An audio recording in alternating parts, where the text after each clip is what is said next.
organisasyon. Kung matatanda niyo po, kung meron sa atin, baka tumahisip din sa ating mga group chat. Marami pong mga pages na mga Facebook groups ang nagtakalat na sinasabi nila disqualified na ang Bayan Muna Party List. Kaya huwag na natin silang iboto. Marami pong mga media platforms o mga media organizations katulad ng Rappler, Inquirer at ABS-CBN na nagsabi na hindi po sa ang mga ito. Isalamat po ito sa gusto po at desperadong pamamaraan ng Estado para sa training, para i-disenfranchise ang mga progresivong party list kagaya ng Bayan Muna Party List. At pinag-uusapan na po natin ang party list. Tatay po sa pag-aaral ng kontradaya na sa 150 party list na tumakbo ng eleksyon. 86 po dito ang dami sa mga political dynasties, ang dami na may kaugnayan sa mga malalaking korporasyon, at may kaugnayan dito sa military at sa mga polis. Ito po ba, ang essence po ng party list ay para i-representa ang mga batayang sektor, ang mga sektor na hindi binibigyan ng servisyo. Pero kung tayo po ay galing sa political dynasties, kung galing po tayo sa nag-aari-uri, kung galing na may ugnayan tayo sa mga malalaking negosyo, galing pa rin po ba sila sa mahirap na sektor? Kasektor po ba natin ang mga malalaking negosyo?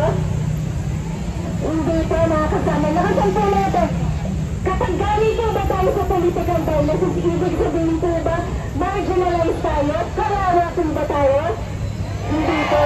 Yun po yung napatunayan natin na ang party list election ay ang party list election po ay binababoy na mga party list sa ito. Magbigay po tayo ng isang halimbawa. Ang Duterte Youth Party List. Ang Duterte Youth Party na katawan niya ang mga kabataan. Sino po ba ang tunay na representative ng kabataan? Kabataan Party List. Ayan. Kumalutay po doon, malutay po doon sa analysis natin tungkol sa kung gaano binababoy ang party list system. Ang gandun po sa team na automated party machine. Kanina tinanong ko po kayo at meron po mga nakaranas sa atin dyan na inusulan na error. Yung po naman po sa automated election system, ang una-una po dyan, ang mga kritisismo natin tatay po sa ating pag-aaral ay doon pa lamang sa kontrobersya kung paano natanggap ng Miro Systems ang kanyang kontrata. Sabi ng Comelec, ito po ang pinakamahal na eleksyon sa kasaysayan ng Pilipinas. Pero kahit ganon, nakaranas pa rin ang kapalpakan, marami sa ating mga kababayan sa ibang bansa ang hindi po nakatanggap ng resibo. Hindi po nila alam, hindi nila tiyakin nabilang ba ang kanilang mga boto. Kaya ang resulta po nito, ay marami po tayo mga kababayan na hindi na po sa nilang binoto dahil sa ganito po ang sistema. At nalitan po doon, nabalitaan niyo po ba kung kayo sa sinasabi na o yung mga pag-usap ng Comelec tungkol sa version 3.4 at 3.5 ng source o ng firmware. At sinasabi po nila, nagkaroon po kasi ng technical review ang source code o ang firmware na ginamit na in-install doon sa mga MCN. Pero makikita po ng ating mga phone watchers, makikita po ng ating mga experts na ang ginamit po ang 3.5. Bakit magkaiba?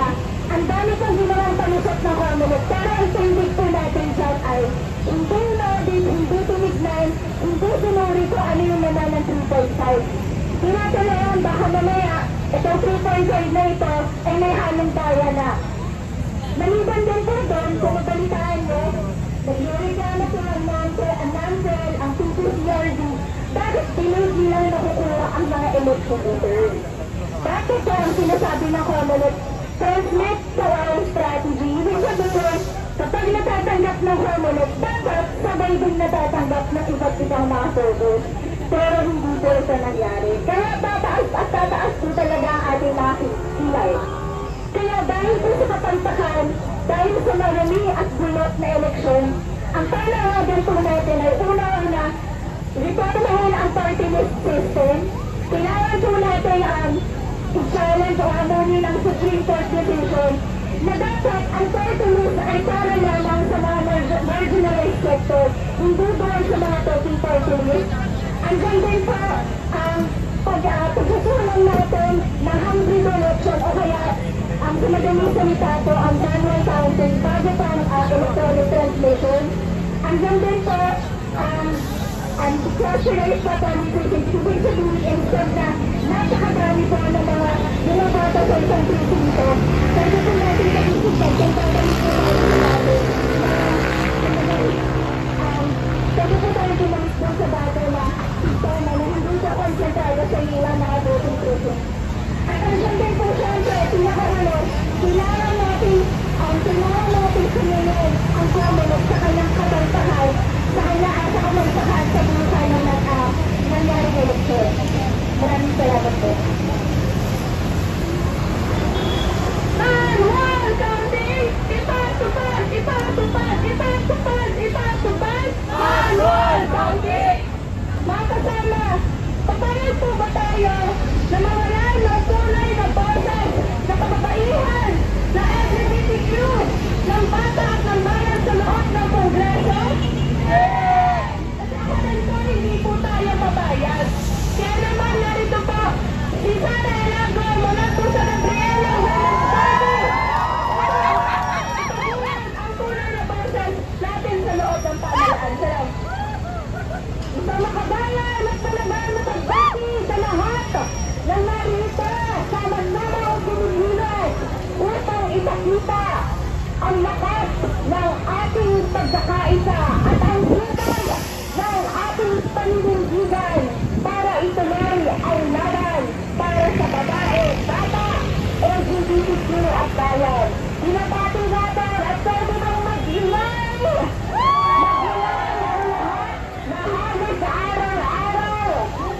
Na nandito sa harap ng bilangan sa Comelec upang ipakita na kahit pa nasa bulat ang Gabriela Rubens Party ng pagkatanggal ng bote nito sa Kongreso. Sumuko ba tayo? Umatras ba tayo?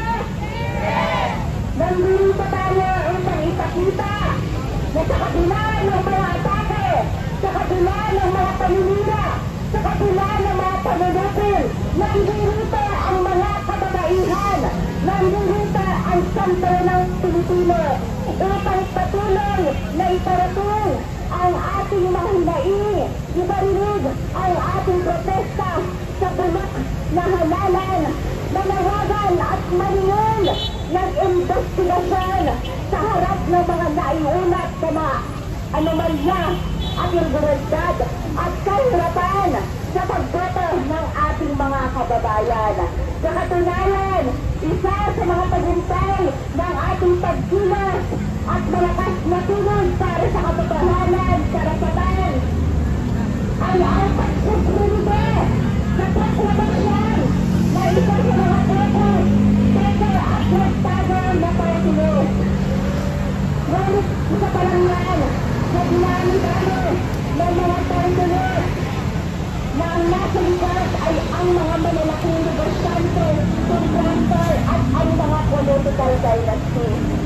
Nilaban tayo sa harap ng mga red tagging at mismo ang kawalan ng aksyon ng Comelec sa lahat ng mga hinain natin ng mga pension. Mula Luzon, Visayas, Mindanao, minsan ng mga kababaihan kasama ng taong bayan. Sa bawat insidente ng red tagging, sa bawat insidente ng harassment sa ating mga supporters at campaigners,